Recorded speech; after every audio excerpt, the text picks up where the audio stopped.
क्या आपको ये मानने से डर लगता है कि मेहरबानी तनाजात पर काबू पा सकती है? ये सुनने के बाद मैं कभी भी हमदर्दी की ताकत पर शक नहीं करूंगा। मुझे बताने दें क्यों। तसव्वुर करें, तपकती धूप, गहरी खामोशी और दो फौजी, एक हिंदुस्तान से एक पाकिस्तान से।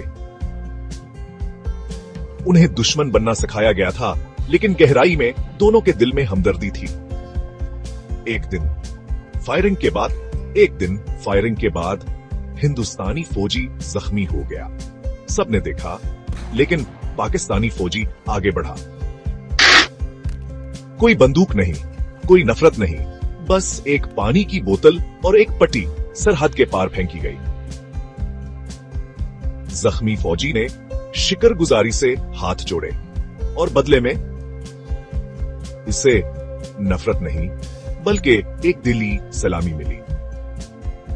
इस लम्हे ने हमें सिखाया, सरहदें जमीन को तकसीम कर सकती हैं, लेकिन इंसानियत को कभी नहीं। अगर मोहब्बत हमारे दिलों में रहती है तो जंगें भी खामोश हो जाती हैं।